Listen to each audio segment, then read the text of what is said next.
and welcome to my channel, and this video is titled How Out of the Blue Things Start Adding Up with a Narcissist. And I also kind of feel like the reason why time will pass and you will just be doing something completely random and things start clicking. 2 and 2 start adding up and you're like, wait a second here. I also kind of feel like that the reason that happens is because, and I'm speaking with myself, when we are going through something, no matter what it is, if it's with a narcissist, a boy, life, anything, it's oftentimes hard to really see the big picture, see a way out of it, or really just to kind of accept it, because we are right in the middle of it. We're right in the middle of it. We're in the middle of the cyclone and we can't see out. That's usually, why we go to therapy or we talk to our friends, our besties, and we're like, oh my God, like it's tunnel vision. Like we see it, we see it, but it's like we just need I guess, an outside person. We need new eyes. We need an outside source.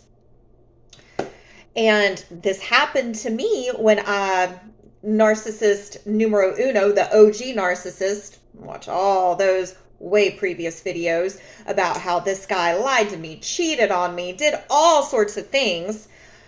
And it wasn't until like way, way later that, I'll be doing something completely random.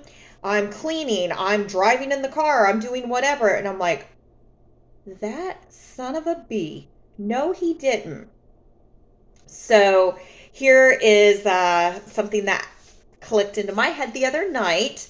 I was watching on Hulu. It's called The Perfect Husband.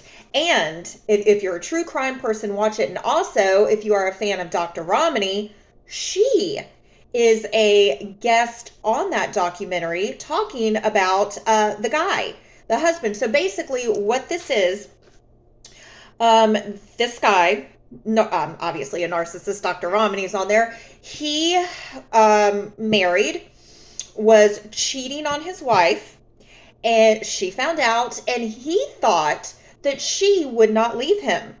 And also, they had money was involved, something. And this guy, total slime ball too, like just total D-bag, just ugh, right? So as with most guys, as with most narcissists, they feel that they can do and do and do and do, and you are not going to leave. Like they are just so dumb, delusional, and arrogant. They think that you are not going to leave. And whenever you do reach that breaking point, because a narcissist, I don't even know if they feel like other people have breaking points. Maybe they do, because they will push your buttons and push your buttons to get you to break, because that gets them off.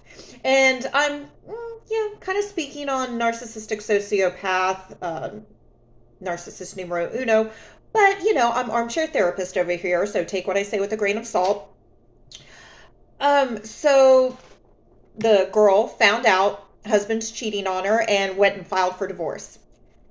Well, he ended up and ended up like fleeing the country, thought he could get away, like all this stuff, right? And I'm watching this and I'm like, these flipping guys. So then stuff starts clicking into my head about narcissist number 2. And watch, I don't know, the last previous handful of videos.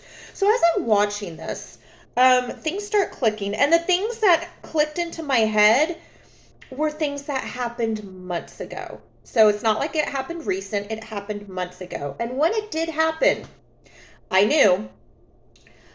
But when you are in the midst of it, you don't want to believe it. You don't want to believe it. Lesson learned on that, honey.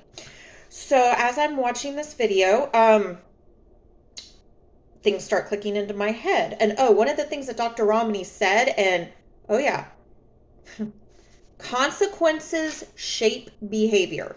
With a narcissist, consequences shape their behavior. And usually with narcissists, there are no consequences with a narcissist. If it's like in a relationship, because typically, speaking on myself here, when a narcissist is doing these things to you, you don't want to believe it. You don't want to leave. You want this person to change. You don't want to believe this person. You do everything to rationalize their behavior. You don't just pack up and leave. You don't just kick them out. You end up giving them chance after chance after chance, myself here, and there are no consequences to their lying, to their cheating, to them behaving badly towards you. So since there's no consequences, they will continue that behavior, continue it and continue it. And then whenever you have finally reached enough, if it's months or in my case, years after you have finally reached enough and you say, you know what? Done. No mas. Oh God, then something clicks into their head. I can't believe that you're leaving me. Oh my God, I can't. And I'm speaking on narcissist numero uno because as of late, did a video on this too, he's been reaching out because they always do, right? So then they start to, have selective memory and, oh, we had such great times and oh my gosh, and that's what this guy did on this documentary too. So consequences shape behavior, and when there are no consequences, they will while out. That's why narcissists are just messy. So, story time here. Things that clicked into my head was with narcissist number 2.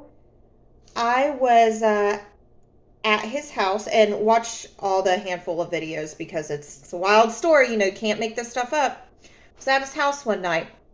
We had two sides of the bed. Well, he slept on one side of the bed. I slept on another side, our designated sides, I guess. So one night, he's on his side of the bed. I'm laying beside him on his side of the bed. I had my head on his pillow. I'm like, this smells like women's perfume. Specifically, it smelled like Chanel. Chance. I know. I used to wear it. Very strong. Half a squirt, you're good for the whole entire day. And he has a lot of products. And I'm like, what? And I didn't want to say anything. If you know the smell, if you know women's perfume, it is a very, very distinct smell. So then I'm smelling my hands.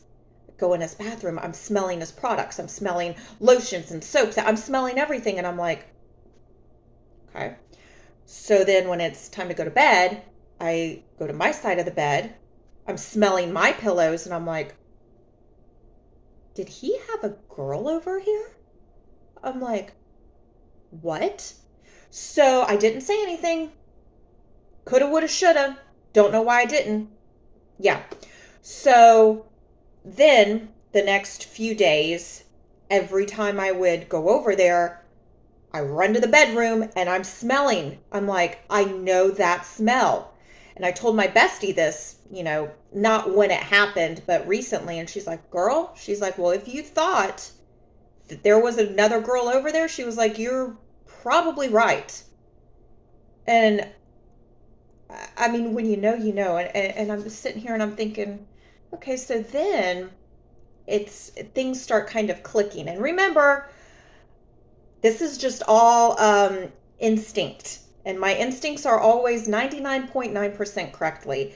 And with everything that was going on at that time, how he was, having to hide me and having to do this and wanting his soon-to-be ex-wife to take him back, clicked in my head. I was like, okay, maybe she had a moment of weakness. It happens. I mean, I don't know what kind of perfume this girl wears, but yeah. So that clicked into my head. And again, this was a few months ago. And I'm like, never did say anything. I don't know if I ever will say anything because, I mean, who knows, right? Who knows? But it's one thing. And also, he was hiding my things, hiding my stuff. And I'm like, well, why are you doing this? Why did you tell me to bring my things when you are hiding it? Okay. So then here I remember this and I died. Okay, this was Mother's Day, this past Mother's Day, and he was, I guess, still holding out hope that his soon to be ex wife takes him back. Okay, and they have one child together. And when my stuff was hidden in his house, and I get there and I'm like, where's my lotion? I'm looking all over the place, and I see two Mother's Day cards. No, they were not for his mother. It was two cards that basically said, Happy Mother's Day to the greatest wife and the best wife. And oh, and I'm like, okay, so he didn't buy these last year. They weren't filled out, but I'm like, oh, and it's one thing if you are trying to get back with whomever, whatever, but don't be lying, don't be sneaky. Just like the perfect husband, sneaky mother effers, right? Sneaky. And I saw that, took a picture, sent it to my bestie, and I was like, so he was hoping she would have taken him back before Mother's Day. So I guess I got to give these guys props for just being so delusional. There's times that I look at these guys and I'm like, gosh, I kind of feel like, life would be so easy if I was just so delusional. Him also giving me a key to his house, but freaking out about me being there when he's not there because wife number one and wife number two have keys. And I'm like, okay, well, who cares? Who cares? Wife number one, that doesn't mean anything. Soon to be wife number two, I'm like, she knows. But here's the thing, these guys, they want their cake and they want to eat it too. And so as all of these things are clicking into my head, I'm like, ew. And it's so funny because, these guys want to tell the truth. They only tell the truth on certain things. They lie, for what benefits them. And what's crazy is these are grown men, too. The guy in this documentary, the guy that, his wife, they were what, 60s? These are grown men old enough to know better. Oh, and he did it because he would get life insurance or something, and he didn't want to give up the lifestyle because she had money. And I'm like, whoo, whoo, this guy's begging or wanting ex-wife number two to take him back because the lifestyle, baby, that, she was fronting that lifestyle for him. But also one thing with narcissists or I guess guys in general is anytime that and of course I'm speaking on myself, anytime that they have an attitude, they're cold, they're just on edge, gripey. And it's out of nowhere too. It's out of nowhere, and they will not tell you what's bothering them. Well, there's another girl. And I'm speaking narcissist numero uno. There were so many times that this person, I had to walk on eggshells. And I'm like, the F is his problem. And then the handful of times that he would break up with me and move out, I can't take your attitude. What attitude? I can't take your attitude. I'm sick of your crap. I'm sick of your crap. And I remember when I would tell my friends this years ago when this happened, and I was just so like, oh my God, what's going on? And they're like, well, Lee, I find that very hard to believe. It's another woman. And it's like, we don't want to accept what is right in front of our face. Your instincts know, your gut knows. A woman's intuition, especially if you are an empath, honey, blessing and a curse. And the age-old question is, can people change? I don't know. I guess, if someone really wants to change, they will. That's how I look at it. If somebody really wants to do something, they will. If someone really wants to change, they will. But you can't make them change.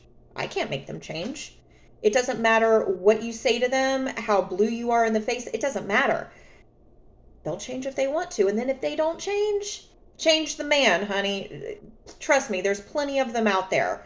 But yeah, how out of the blue things will start adding up with the narcissist, and it might be a month, might be a year.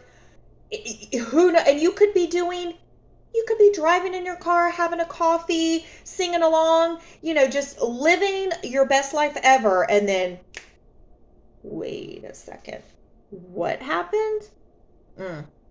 So, thank you for watching, and if you like this video, please give it a thumbs up, and if you like this content, please consider subscribing. Thanks, guys. See ya.